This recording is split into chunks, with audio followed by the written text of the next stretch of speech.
You're saying that the fans are getting upset, but it's Fans only is tired of yeah, it. but it's only the diehards, right? So at the end of the day, it's not the people that turn you into a superstar. So that's why Ryan is able to fight to go and still do 10, 12,000 tickets and fight Word. fucking Fortuna, who Fortuna's really a featherweight, but asked for 40 for the fight to be at 140, right? So he's able to do that and still do good ticket sales and still. Is he a 140 pounder or is he a 35 pounder? Why is everybody moving out of 35? Well, I'm saying he started at 26. The fight was supposed to be at 35, and you know the reports are that it was Fortuna and his team that requested the bump to 140. But We got a nonetheless, Mexican super chat who but says, nonetheless, it's like those aren't the people that are getting tired of it that you're speaking of. Like the people that go see Ryan and the people that go see Tank and the people that go see Tyson Fury. Those aren't the people that, I mean, you can't really say shit about Tyson, but those aren't the people Tyson's great. right. But those aren't the people that are getting tired of it. Like those guys are stars and they're able to bring in the casual. And those are the people that do turn you to the superstars. The diehards are going to be the diehards, right? The diehards are people like me that no matter how bad your team is or no matter how bad the sport is doing you over, year after year, you still support him because you just love it that much. And it just means that much to your life. You know what I'm saying? The way you're talking about this, right, is this. The diehards are sick and tired of it. But the thing is, right, the diehards is the actual blood that pumps the heart of boxing. The diehards are the fans that are keeping boxing alive. When you have fucking YouTubers, when you got like MMA, you got this, you got a whole array of other things that they could be fucking watching, but now they're watching boxing. You know what I mean? The diehards is boxing. You know what I mean? Those fans are what makes boxing great.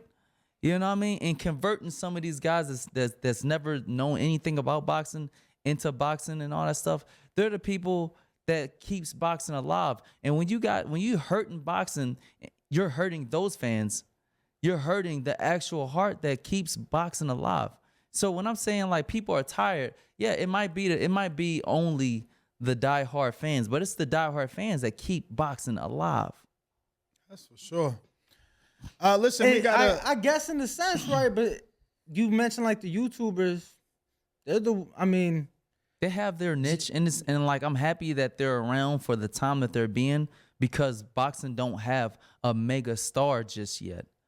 Like yet, I would say. But then I would even say like maybe Tyson Fury is a mega star, I think. I mean, Canelo is, Anthony Canelo Joshua. is too, I think.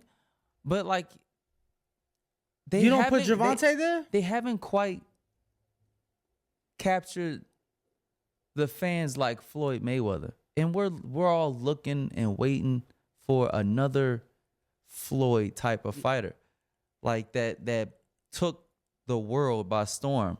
Like Manny Pacquiao, like Sugar Ray Leonard in his prime. You don't think Canelo, in his sense, has done that? I think Canelo has done it in many aspects, but I just think it's hard to compare to Floyd. Like Floyd was just, you know, he has all these records as far as gate sales and pay-per-views and things like that. How did he do that? Did he do that because of because of politics, or did he did it because he was like not just a boxer but an entertainer? Yeah, an entertainer, but the beauty about it was with him is that he understood like marketing in this country, right? He understood that unlike the other great countries in the sport, like Mexico and the UK and just so many countries that have contributed to the sport, this is the only country where you're best off being hated on instead of loved on, right? Like Tito Trinidad loved, adored, and he was a legend and is a legend in Puerto Rico. Same could be said about Chavez. Same could be said about so many British fighters. But that's not the case in this country, and he understood that, and he played off of that, right? I think he really just didn't have a chance. He is loved.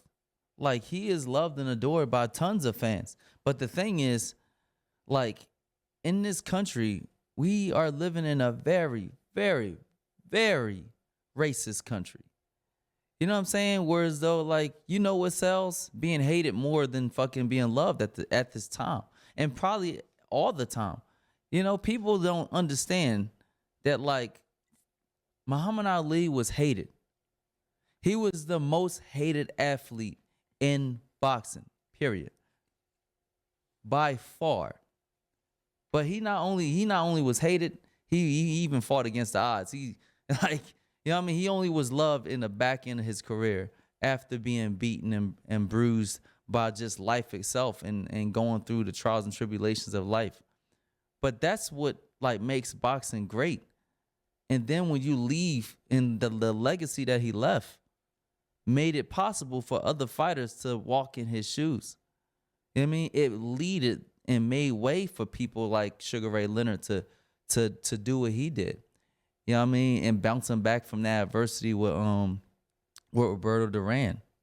But the legacy that Floyd Mayweather is leaving behind is not one that like can really like push boxing farther along. You know what I mean? Like, that's what I see. Now, I still love Floyd to death. Hell, I might even fucking sign with Floyd. Who knows? You know what I mean? That might be a possibility. But the thing is, like, the legacy that he left behind was the idea of, I want to be perfect. So let me manipulate things and make the conditions 100% best for me and not so best for the opponent. Which means we don't really get those 50-50 fights. We don't get those people that just dare to be great. You know what I mean? And like that makes it very, very hard for boxing to survive. And then you have people like me that's trying to push the envelope for an opposite way of thinking to keep boxing alive. You know, and yeah, we got Gervonta Davis. I mean, but like years ago, he could have fought this fight with Ryan Garcia and we can say that Ryan Garcia is a problem. You know what I mean? Years ago, they could have fought. You know what I mean? Years ago, one of them could have fought Lomachenko. You know what I mean? That was nothing but crickets when Lomachenko was on top of the world. Not one of them. The only one that could have fought him was Tank. Ryan, you know what I mean? He's barely just won an interim title, but I got a couple super chats. No, he was part of that four-way BC tournament, right? Who? That the WBC had proposed to fight Lomachenko. It was supposed to be Devin, Tio, Ryan, and I forget who the fourth was, but you know, and nobody wanted to talk about fighting Lomachenko. I don't like that. It's tough though, Blair, because like it's a business, right? And people talk about the 50-50 fights, and a lot of our callers. Is it a business? Because in the end, like if we're not out there entertaining these motherfucking fans, if we're not out there doing our best to make sure that we produce a mega star, if mega star quality is not at the top of our to-do list, we are losing. And more we are losing to people of the likes of YouTubers. More and more we are losing to the people of the likes of MMA fighters. More and more we are losing to the idea, you know what? I think I'm just going to stay tuned to football all this season instead of focusing on boxing. You know what I mean? And we have a whole lot of different avenues. We have baseball. We have a lot of different sports to take your entertainment. And we have Netflix. You know what? Fuck this damn fight. I'm about to put on Netflix. The whole thing is we need to keep pushing the envelope. You know what I mean? We need to keep pushing the envelope on these fights being made. And like sometimes when you make things so much business oriented, it can get in the way of what boxing really was, and really like the idea of what boxing truly was. It was about the world's best and like seeing who would rise to greatness. Yeah, but it's like you gotta pick your poison, because a lot of people say, they call in, they'll say the UFC is great because we as fans get to see the fights that we want to see, right? And Right. that's why the sport is so great and amazing. But now you as a fighter, go talk to a fighter, see if he getting the purse he want.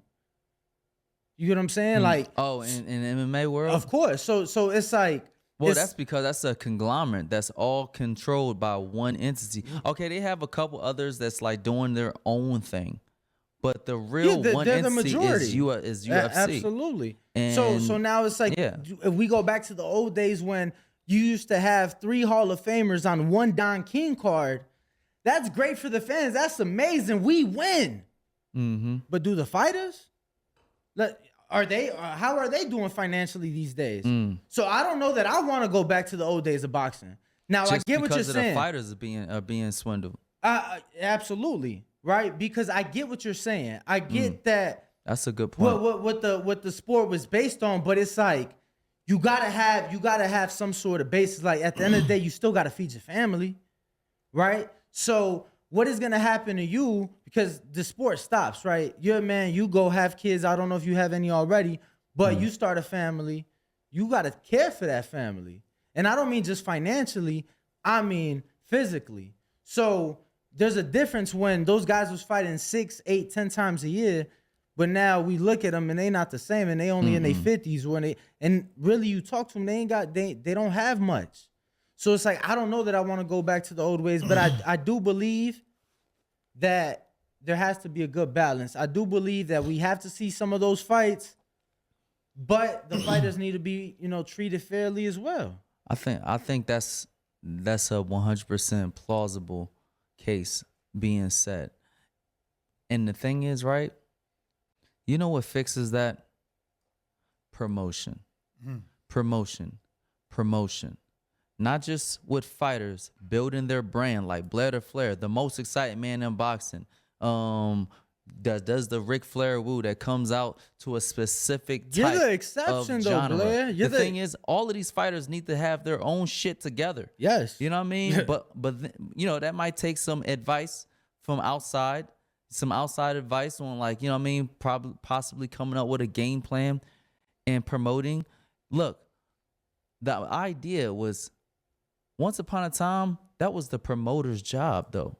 Now the fighters are promoting themselves and the promoters are just barely. When I say just barely promoting the fight. Just the fight, that alone. We need to see more of what's going on between these fighters and their camp, like everything.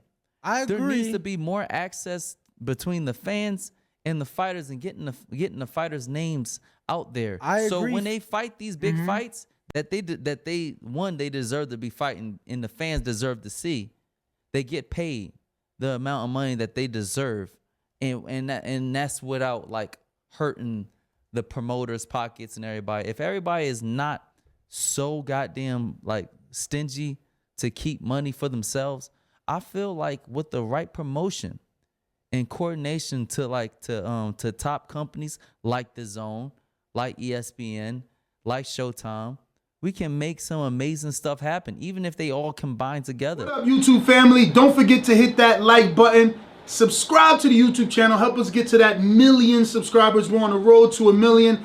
And obviously, we have other great content on our Patreon channel. So since this video is over, head on over to our Patreon and check out all the exclusive content or right here on our YouTube members.